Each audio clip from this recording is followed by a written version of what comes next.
വാവ്, അവസാനം കണ്ടുപിടിച്ച്. ഇതാണിതാ ഫാസിൽ പാഷ തങ്ങളെ ഖബർസ്ഥാനിൽ നമ്മൾ അവസാനം എത്തി. നല്ല ഏടെയുള്ള ഞാൻ, ആ ഒരു മാഹി തലശ്ശേരിയുള്ള ഞാൻ അവസാനം തുർക്കി ഇസ്താംബൂളിൽ വന്നിട്ടാണ് നമ്മളെ ഈ മമ്പറം തങ്ങളെ മോനെ കാണുന്നത്. തുർക്കി എന്ന രാജ്യം കേൾക്കുമ്പോൾ ആദ്യമായി ഓടി വരുന്നത് ഓട്ടോമാൻ്റെ ചരിത്രങ്ങളും അതിലേറെ കേട്ട് മറന്ന കഥകളാണ്. ഓട്ടോമാനും 1000 വർഷം ഭരിച്ച ഓട്ടോമാൻ്റെ സാമ്രാജ്യവും ഈ യാത്രയിലെ ഏറ്റവും വലിയ ഏടുകളായിരുന്നു.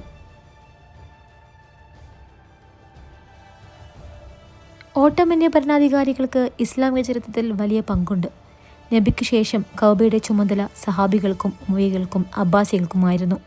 അക്കാലത്ത് മക്ക തകർക്കാൻ വന്ന മംഗോൾസിൽ നിന്നും കഅബയെ സംരക്ഷിച്ചവരാണ് ഓട്ടോമൻസ്. അവരിൽ നിന്നും സംരക്ഷിച്ചു കൊണ്ടുവന്നതാണ് ഇന്ന് ഇസ്താംബൂളിലെ ടോപ്കാപ്പി പാലസിൽ നിങ്ങൾ കാണുന്ന ചരിത്രശേഷിപ്പുകൾ. ബൈസന്റൈൻ സാമ്രാജ്യം എങ്ങനെ ഓട്ടോമൻ സാമ്രാജ്യമായെന്നും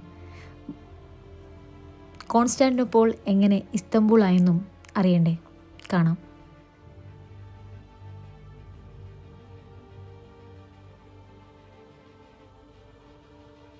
ഇതാണ് ടോപ്കാപ്പി പാലസ്. ഓട്ടോമൻ സാമ്രാജ്യത്തിൻ്റെ ചരിത്രകഥകൾ വിളിച്ചു പറയുന്ന ഓരോ തൂണിലും തുരുമ്പിലും ഓട്ടോമൻ എന്താണ് ഈ ലോകത്ത് നൽകിയത് എന്ന് കാണിക്കുന്ന ഒരു കൊട്ടാരം. കേവലം ഒരു കൊട്ടാരമായി നിങ്ങളിതിനെ കാണരുത്. ചരിത്രശേഷിപ്പുകൾ ഉറങ്ങുന്ന ഏറ്റവും വലിയ സാമ്രാജ്യത്തിൻ്റെ ഒരു തുറന്ന കഥയിലേക്കാണ് നമ്മൾ ഇപ്പോൾ കയറുന്നത്. ഓട്ടോമൻ സാമ്രാജ്യം രൂപം കൊള്ളുന്നത് 1299 ആനറ്റോളിയയുടെ വടക്കു പടിഞ്ഞാറു ഭാഗത്ത് ഒരു ചെറിയ രാജ്യമായ ബേലിക്കിൽ നിന്നാണ്. ഇതിൻ്റെ സ്ഥാപകനായിരുന്നതും തുർക്കുമോൻ ഗോത്ര നേതാവായിരുന്നതും ഒസ്മാൻ ഒന്നാമനായിരുന്നു. അദ്ദേഹത്തിൻ്റെ വരിസുന്ദരന്മാർ അനാറ്റോളിയയുടെ ഭൂരിഭാഗവും കബളിപ്പിക്കുകയും 14 നൂറ്റാണ്ടിൻ്റെ മധ്യത്തോടെ ബാൽക്കൻ പ്രദേശങ്ങളിലേക്ക് വ്യാപിക്കുകയും ചെയ്തു. ഇതിലൂടെ ചെറിയ ഭരണകൂടം ഒരു അന്തർഖണ്ഡ സാമ്രാജ്യമായി മാറി. 1453 മെഹ്മദ് രണ്ടാമൻ കോൺസ്റ്റാന്റിനോപ്പിളിൽ പിടിച്ചുകൊണ്ട് ബൈസന്റൈൻ സാമ്രാജ്യത്തിന് അവസാനം കുറിച്ചു. കോൺസ്റ്റാന്റിനോപ്പിൾ ഇന്നത്തെ ഇസ്താംബൂൾ തലസ്ഥാനമായി മധ്യധാരാ സമുദ്രത്തിൻ്റെ വലിയൊരു ഭാഗം നിയന്ത്രിച്ചുകൊണ്ട് മിഡിൽ ഈസ്റ്റും യൂറോപ്പും തമ്മിലുള്ള ഇടപെടലുകളുടെ കേന്ദ്രമായി ഓട്ടോമൻ സാമ്രാജ്യം 6 നൂറ്റാണ്ടോളം നിലനിന്നു. പല ജനവിഭാഗങ്ങളെയും ഭരിച്ചിരുന്ന ഓട്ടോമാനുകൾ ഇസ്ലാമിക നിയമങ്ങളുടെ അടിസ്ഥാനത്തിൽ അവരുടെ സ്വന്തം കാര്യങ്ങൾ കൈകാര്യം ചെയ്യാൻ വിവിധ മത സമൂഹങ്ങൾക്കായി മില്ലറ്റ് എന്ന സംവിധാനം വഴി വ്യത്യസ്തമായ അധികാരങ്ങൾ അനുവദിച്ചു.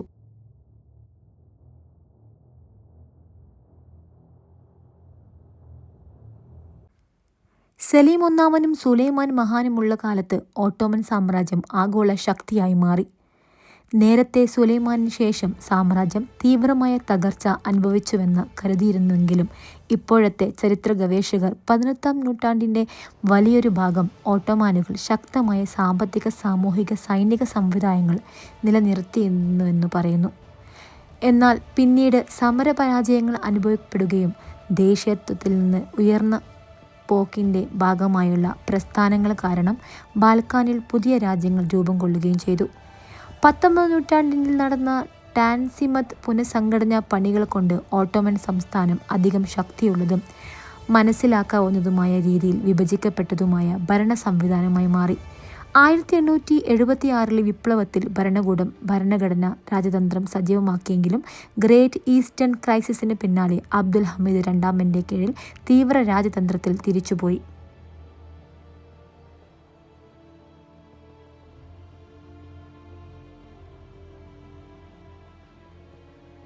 ഈ ഒരു പോയിന്റിൽ വന്നാൽ ഈ കടലിൻ്റെ ഭാഗ ഫുള്ളായിട്ട് കാണാൻ പറ്റും കേട്ടോ. ഇവിടെ മഴ പെയ്ത് തണുത്ത കാറ്റടിച്ചിട്ട് വിറച്ചിട്ട് സംസാരിക്കുന്നത് കണ്ടോ. ഇതാണ് ഇസ്താംബൂൾ. ഇത് യൂറോപ്പ് സൈഡാണ് ഇവിടുന്ന് കാണുന്നത്.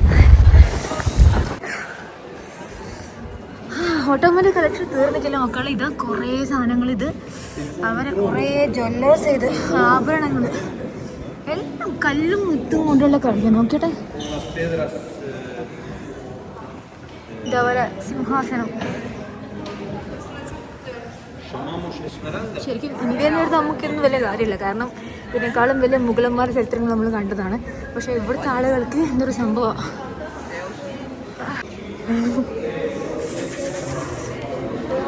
അവരെ പടച്ചട്ട കേട്ട് കാണുന്ന യുദ്ധത്തിന് പോകുമ്പോൾ അവരിടുന്ന പടച്ചട്ട. ഇത് അവരുടെ വാള. ഇത് Topkapi dagger, a custom made gift from Sultan Mahmud 730 Nadir Shah. The emerald on the sheath is approximately 7 carats. Oh, emerald ആണ്, എമറാൾഡ് കത്തി.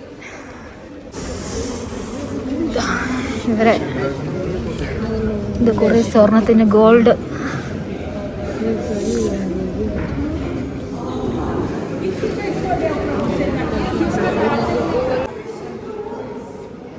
ഇവരെ ഫുള്ള് വാളിൻ്റെ കളക്ഷൻസാണ്. വാള്, കത്തി, മറ്റേ തലയിൽ വെക്കുന്ന സാധനം, പടച്ചട്ട. എൻ്റെ മോനെ ഇതെല്ലാം ഇത്ര വെയിറ്റ് ഉണ്ടോ? നമ്മൾ സിനിമയിൽ കാണുമ്പോഴും ചെറിയ സാധനം അല്ലേ, പക്ഷെ നല്ല വെയിറ്റ് ഉണ്ടായിട്ടല്ലോ.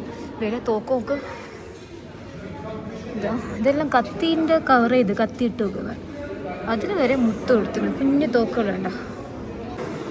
ഇതാ പൂജകൾ വേണ്ട, സ്വർണ്ണ പൂജകൾ. അവരെ ഇരിപ്പിടം, കാല് വെക്കുന്നത് സിംഹാസനത്തിൻ്റെ ഇരിപ്പിടം.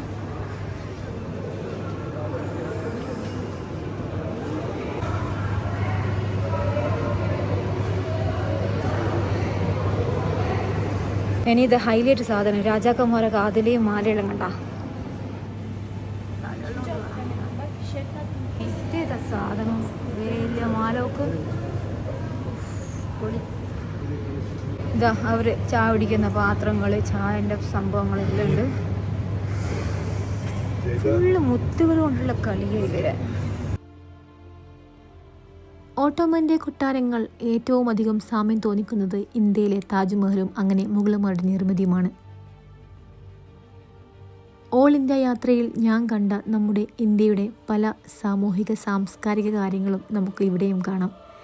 ഇറാനിൽ നിന്നും വന്ന മുഗളന്മാരുടെ സംഭാവനകളാണ് താജ്മഹലും അങ്ങനെ പലതും.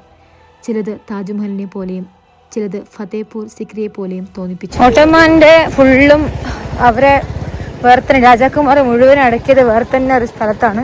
അടുത്തേക്ക് പോകണമെങ്കിൽ കുറേ നടക്കണം. വണ്ടി ഞാൻ പാർക്ക് ചെയ്തിട്ട് നടക്കാൻ തുടങ്ങിയിട്ട് ഏകദേശം ഒരു 1/4 മണിക്കൂറായി. ഒന്നാമത് ഇവിടെ എവിടെയും പാർക്കിംഗ് ഇല്ല. വണ്ടി താഴെ. ഒന്നാമത് ഇവിടെ പാർക്കിംഗ് ചെയ്യാൻ ഭയങ്കര പൈസയാണ്. ഇപ്പോൾ 1 മണിക്കൂറിനേക്ക് നാട്ടിലത്തെ 300, 400, 500 എല്ലാം തോന്നിയ പോലെ ചോദിക്കല. അങ്ങനെ ഒരു സ്ഥലത്ത് വണ്ടി നിർത്തിയിട്ടുണ്ട്.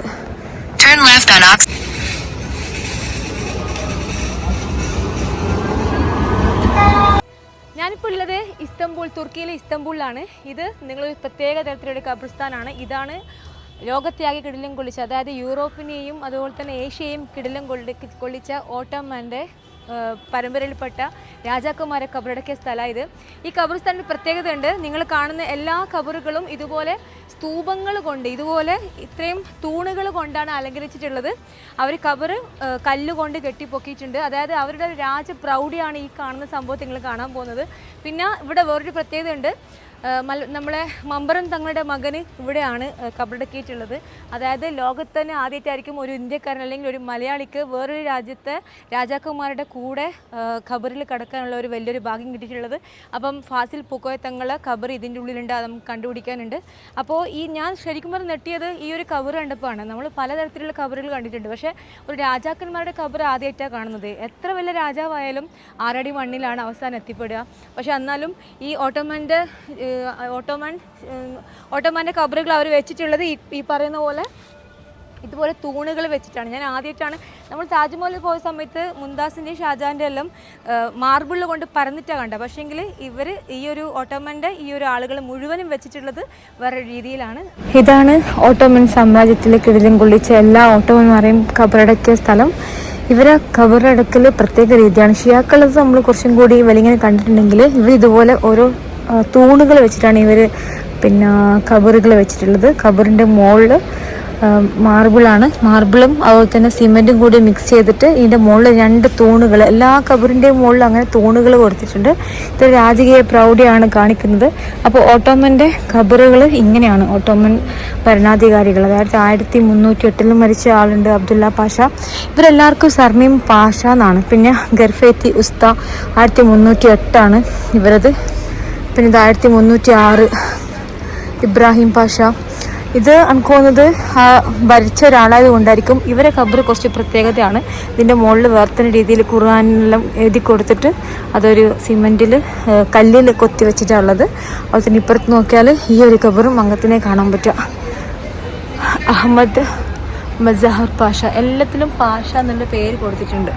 ഞാൻ അങ്ങനെ ഈ ഒരു ഖബർസ്ഥാനിൽ വന്നപ്പോൾ എനിക്കൊരു മലേഷ്യൻ കാര്യത്തിന് കിട്ടി. I dear, good name Veronica. അങ്ങനെ നമ്മൾ രണ്ടാളും കൂടി ഫാസിൽ തങ്ങളെ ഇതൊന്ന് തപ്പാൻ വേണ്ടി വന്നേ. പക്ഷെ ഇപ്പം എവിടെ നോക്കിയിട്ട് കാണുന്നില്ല. അത് all same. That's why we can't find. എവിടെയാണ് ഇല്ലേന്ന് അറിയില്ല. ഇതിൻ്റെ ഉള്ളിലാണിത് കണ്ടുപിടിക്കാൻ കുറച്ച് പണിയാണ്. ഞാൻ വന്നിട്ട് തന്നെ ഇപ്പം ഇങ്ങോട്ടേക്ക് എത്താൻ തന്നെ കുറേ. സിസ് ഹമീദി ഫാസിൽ, നെയിം ഫാസിൽ. ഇബ്രാഹിം ബേ, അങ്ങനെ കുറേ ആൾക്കാർ ഉണ്ട് കേട്ടോ ഇവിടെ. മൂപ്പരത് ഇവിടെ കാണുന്നില്ല. ഇവിടെ ഉണ്ട്, പക്ഷേ എങ്കിലും മനസ്സിലാവുന്നില്ല. ഒന്നാമത് എല്ലാ ഖബറുകളും ഒരുപോലെ എടുത്ത് നോക്കിയിട്ട് ഇതിപ്പോൾ ശരിക്കും താജ്മഹലിൻ്റെ അവിടെ എല്ലാം കാണുന്ന പോലെ ഈ ഔറംഗസേബിൻ്റെ എല്ലാം ഇങ്ങനെ ഉണ്ടായിട്ടുള്ളത്. മൊഹീദ്ദീൻ ബേ, അബ്ദുള്ള, ഒസ്മാൻ. ഒസ്മാൻ എന്ന് പറഞ്ഞാൽ ഫുള്ളും ഇവരാട്ടോ. ഇപ്പം അടുത്ത് മരിച്ച ആളാണ് 2010. ഇതെല്ലാം ഈ രാജകുടുംബത്തിൽപ്പെട്ട, ഓട്ടോമാൻ്റെ രാജകുടുംബത്തിൽപ്പെട്ട ആളുകളാണ്. ഞാൻ ഇതും കൊണ്ട് കുറേ സമയം കിട്ടാൻ നടക്കുന്നു. ഒരാളെയും കാണുന്നില്ല. പക്ക മാർബിൾ ഇതെല്ലാം. അസ്സലാമു അലൈക്കും. അല്ലെങ്കിൽ കൂടി പൂച്ചയായിട്ട് വന്ന് നോ. നമ്മൾ രണ്ടാളും കൂടി കുറേ സമയം തപ്പുന്നു കേട്ടോ, പക്ഷെ കാണുന്നില്ല. I think there is one metal. There is one metal compound. This one. ഇവിടെ വേറൊരു വലിയൊരു ഖബറുണ്ട്. അതായത് എനിക്ക് തോന്നുന്നത് ഈ മക്ബറ കുറച്ചും കൂടി വലിയ ഒരു ആളായിരിക്കും. ഈ ഓട്ടോമാൻ്റെ 1ാമൻ 2ാമൻ 3ാമൻ അതിൽപ്പെട്ട ആളായിരിക്കും. അതുകൊണ്ടായിരിക്കും ഇങ്ങനെ അവർ ഇങ്ങനെ കമ്പിയെല്ലാം വെച്ചിട്ട് ഇതിൻ്റെ ഉള്ളിൽ വെച്ചിട്ടുള്ളത്. പക്ഷേ മൂപ്പരെ കണ്ടുപിടിക്കാൻ പറ്റില്ല. അല്ലോ, ഇത് 1783 ഫാസിൽ. നെയിം ഈസ് ഫാസിൽ. ഫാസിൽ. അവസാനം ബാങ്ക് കൊടുത്ത്, അസർ ബാങ്ക്. പക്ഷേങ്കിൽ നമുക്ക് മൂപ്പരെ കണ്ടുപിടിക്കാൻ പറ്റിയില്ല കേട്ടോ. ഇത് കുറേ സമയം, ഇത് കുറേ നമ്മൾ നടന്നാൽ ഒറ്റയ്ക്ക് വന്നല്ലേ. ആരെങ്കിലും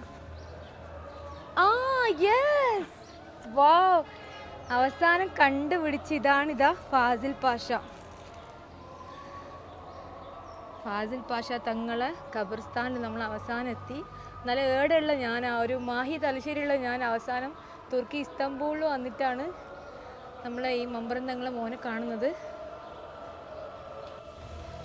ലോകത്തിൽ ആദ്യമായിട്ടായിരിക്കും ഒരു ഇന്ത്യക്കാരൻ അല്ലെങ്കിൽ ഒരു മലയാളിക്ക് മറ്റൊരു രാജ്യത്തിൻ്റെ രാജാക്കന്മാരെ ഖബറടക്കിയ സ്ഥലത്ത് അന്ത്യവിശ്രമം കൊള്ളാനുള്ള ഒരു ഭാഗ്യം കിട്ടിയിട്ടുള്ളത്.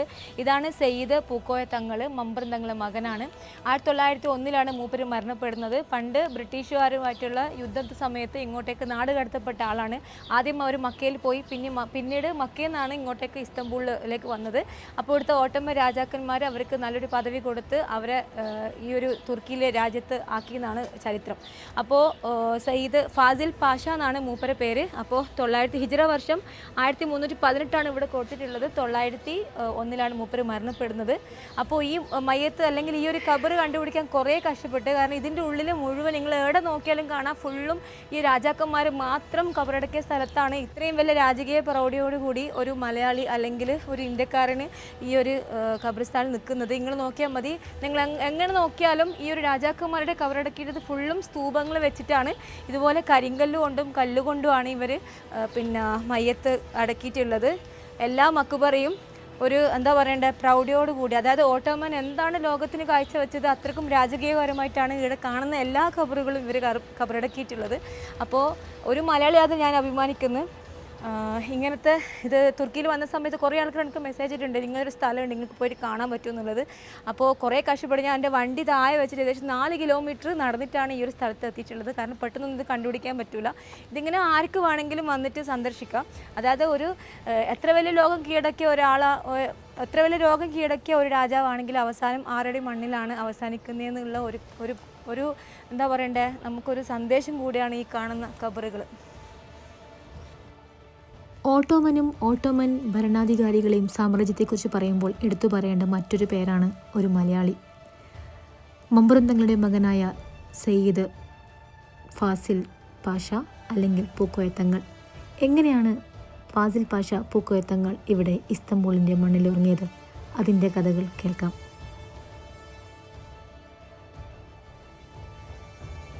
സയ്യിദ് പൂക്കോയത്തങ്ങൾ മമ്പുറം തങ്ങളുടെ മകനായ ഫാസിൽ പാഷയുടെ കഥയാണിത്. ഇമാം ഹബീബ് ഹസൽ ബിൻ അലവി മാലദ്വീല അൽ ഹുസൈനി പാഷ എന്നറിയപ്പെടുന്ന സയ്യിദ് ഫസൽ പൂക്കോയത്തങ്ങൾ. സയ്യിദ് ഫസൽ പൂക്കോയ ഇന്ത്യയിലെ കേരളത്തിലെ മാപ്പിള മുസ്ലിം സമുദായത്തിൻ്റെ ആത്മീയ നേതാവായും രാഷ്ട്രീയ പ്രവർത്തകനായും അറിയപ്പെടുന്നു. മാപ്പിള സമുദായത്തിൻ്റെ ആത്മീയ നേതൃത്വം വഹിച്ച അദ്ദേഹം ഇന്ത്യയിലെ സ്വാതന്ത്ര്യ സമരത്തിൻ്റെ ആദ്യകാല നേതാക്കളിൽ ഒരാളായും ചരിത്രം രേഖപ്പെടുത്തുന്നു. ഹദ്രമൗത്ത് യമൻ മേഖലയിലെ സയ്യിദ് വംശത്തിൽപ്പെട്ട അദ്ദേഹം അലി ഇബ്ന് അലി താലിബ് വഴി വംശപരമ്പര പിന്തുടരുന്നു. 1845 പിതാവിൻ്റെ മരണത്തിന് ശേഷം സയ്യിദ് ഫസൽ തങ്ങൾ കേരളത്തിലെ മുസ്ലിം സമൂഹത്തിൻ്റെ ആത്മീയ നേതാവായി മാറി. അദ്ദേഹത്തിൻ്റെ ജീവിതചരിത്രം സാമൂഹിക രാഷ്ട്രീയ മേഖലകളിൽ മാപ്പിള സമുദായത്തിൻ്റെ ഉണർവുകൾക്ക് വഴിതെളിച്ചിരുന്നു. മമ്പുറം തങ്ങളുടെ മരണാനന്തരം 20-ാം വയസ്സിൽ അദ്ദേഹം യമനിലും മക്കയിലുമായി അറിവിനുള്ള യാത്ര ആരംഭിച്ചു. പരപ്പനങ്ങാടി അബ്ദുള്ള കോയ മുസ്ലിയാർ, ഷെയ്ഖ് അബ്ദുള്ള ബിൻ ഉമർ, യമനിലെ ഷെയ്ഖ് അബ്ദുള്ള ബിൻ ഹുസൈൻ ബിൻ താഹിർ എന്നിവർ ഉൾപ്പെടെ നിരവധി ദേശീയ അന്തർദേശീയ ഉലമാക്കളിൽ നിന്ന് ഇൽമ് അദ്ദേഹം നേടിയിരുന്നു. മക്കയിലെ ജീവിതം ഫാസിൽ പാഷയ്ക്ക് അറിവിൽ മാത്രമല്ല കുടുംബജീവിതത്തിലും സമൃദ്ധി ഉണ്ടാക്കി. 1848 ഫാസിൽ പാഷ മലപ്പുറത്തേക്ക് തിരികെ വന്നു. തൻ്റെ സൂഫി പിതാവിൻ്റെ ആത്മീയ പാരമ്പര്യം തുടരാനായി മമ്പുറം തങ്ങൾക്ക് ലഭിച്ച അതേ ആരാധനയും അംഗീകാരവും മലപ്പുറത്തെ ജനങ്ങൾ അദ്ദേഹത്തിന് നൽകിയിരുന്നു. ഫാസിൽ പാഷ പിന്നീട് മുസ്ലിം സമുദായത്തിനും മറ്റു മത വിഭാഗങ്ങൾക്കും ഹിന്ദുക്കൾ ഉൾപ്പെടെ മതപരമായും ആത്മീയമായും രാഷ്ട്രീയമായും നേതൃത്വം നൽകി. ജാതി വ്യവസ്ഥയെ അദ്ദേഹം ശക്തമായി എതിർത്തിരുന്നു. കുടിയാൻ വർഗം ജമ്മിമാരെ ആദരിക്കേണ്ടതില്ലെന്നും അവരുടെ ശേഷിച്ച ഭക്ഷണങ്ങൾ കഴിക്കരുതെന്നും അദ്ദേഹം ആൾക്കാരെ ഉപദേശിച്ചു. ഫാസിൽ പാഷ ആ കാലത്ത് ബ്രിട്ടീഷുകാരുടെ കണ്ണിലെ കരടായി. എങ്ങനെയെങ്കിലും അദ്ദേഹത്തെ നാടുകടത്താൻ ബ്രിട്ടീഷുകാർ തുനിഞ്ഞു.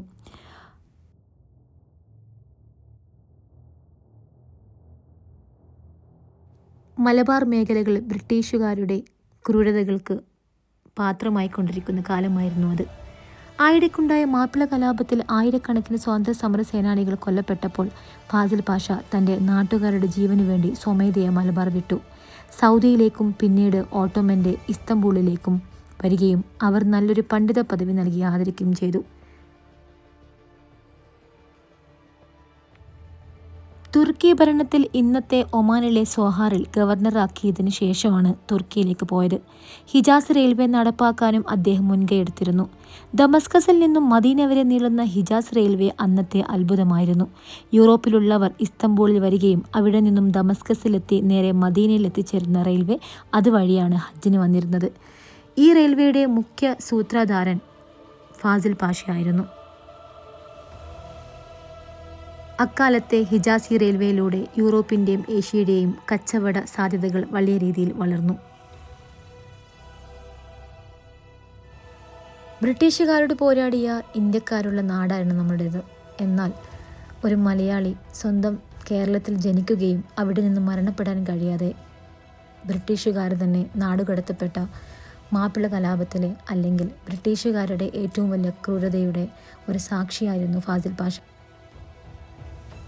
1901 തുർക്കി ഇസ്തംബൂളിൽ വെച്ച് മരണപ്പെടുകയും ഓട്ടോമൻ സാമ്രാജ്യത്തിൻ്റെ രാജാക്കന്മാരുടെ കൂടെ അന്ത്യവിശ്രമം കൊള്ളുകയും ചെയ്യുന്നു.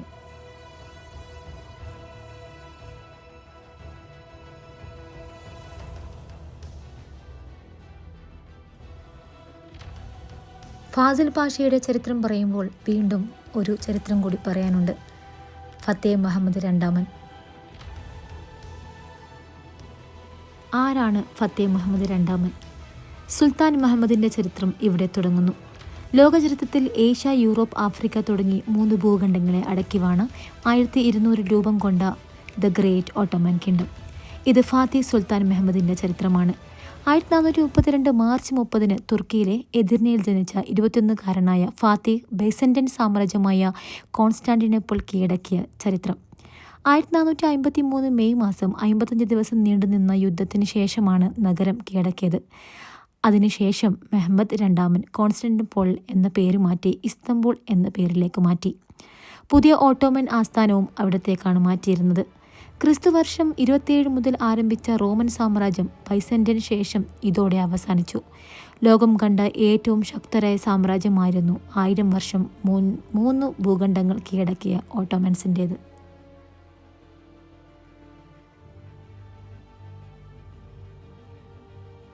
ഫത്തേ മുഹമ്മദിൻ്റെ കബറിടമാണിത്. ഇന്നും തുർക്കികൾ ഈ ഒരു കബറിടത്തെ വലിയൊരു ഔലിയായി കാണുന്നു. വർണ്ണ ലിപികളാൽ എഴുതപ്പെട്ട ഈ തൂണുകളിൽ ഫത്തേ മുഹമ്മദിൻ്റെ ചരിത്രം അല്ലെങ്കിൽ അദ്ദേഹത്തിൻ്റെ വീരകഥകൾ പറയുന്നവയാണ്. ഫത്തേ മുഹമ്മദിനെ കുറിച്ച് പ്രവാചകൻ പറഞ്ഞ ഒരു ഹദീസ് ഇപ്പോഴും അവിടുത്തെ ചുമരിൽ തൂക്കിയിട്ടുണ്ട്. അതിങ്ങനെയാണ്: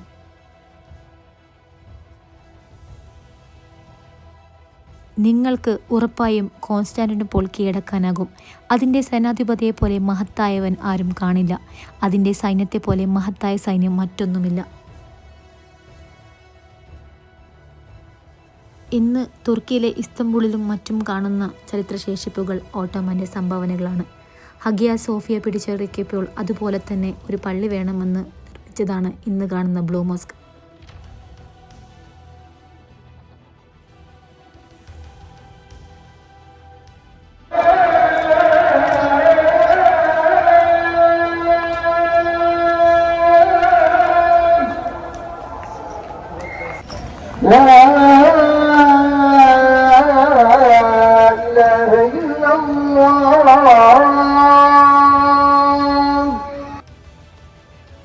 ഓട്ടോമൻ്റെ പടയോട്ടവും പിടിച്ചടക്കലും സാമ്രാജ്യവും ഇന്നത്തെ ഈ എപ്പിസോഡിൽ ഇവിടെ അവസാനിക്കുന്നു.